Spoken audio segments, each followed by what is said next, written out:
بسم اللہ الرحمن الرحیم۔ السلام علیکم ورحمۃ اللہ وبرکاتہ۔ آج کی ویڈیو ہے 5ویں کلمے کے بارے میں، پنجم کلمہ استغفار۔ چونکہ اس کے اندر اللہ رب العزت سے مغفرت طلب کی جاتی ہے، اس وجہ سے اسے استغفار کہا جاتا ہے۔ تو پنجم کلمہ استغفار ہم شروع کرتے ہیں۔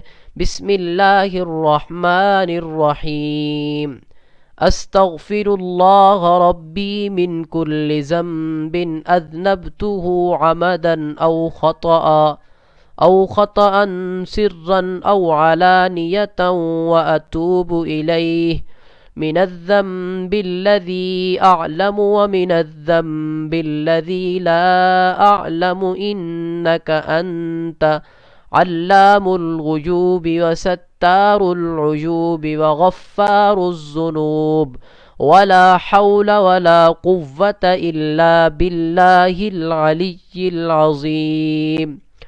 استغفر اللہ ربی من کل ذنب اذنبته عمدا او خطأ سرا او علانیة واتوب الیہ من الذنب الذي اعلم ومن الذنب الذي لا اعلم انك انت علام الغیوب وستار العیوب وغفار الذنوب ولا حول ولا قوة الا باللہ العلی العظیم۔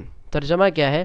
استغفر اللہ ربی، میں اللہ تعالیٰ سے معافی مانگتا ہوں، من کل ذنب، ربی جو میرا پروردگار ہے، میرا رب ہے، من کل ذنب ہر گناہ سے، اذنبتہ عمدا او خطأ جو میں نے کیا جان بوجھ کر، او خطأ یا بھول کر، سرا در پردہ، او علانیۃ یا کھلم کھلا، واتوب الیہ اور میں توبہ کرتا ہوں اس سے، من الذنب الذی ان گناہوں کی، الذی اعلم جن کو میں جانتا ہوں، ومن الذنب الذی اور ان گناہوں کی، لا اعلم جنہیں میں نہیں جانتا، انک انت بے شک تو ہی ہے، علام الغیوبی جو غیبوں کا جاننے والا ہے، وستار العیوبی اور عیوبات کا عیب کا چھپانے والا ہے، وغفار الذنوبی اور گناہوں کو معاف کرنے والا ہے، ولا حول ولا قوة الا باللہ العلی العظیم اور گناہوں سے بچنے کی طاقت، ولا قوت اور نیک کام کرنے کی قوت نہیں ہے، الا باللہ مگر اللہ ہی کے پاس،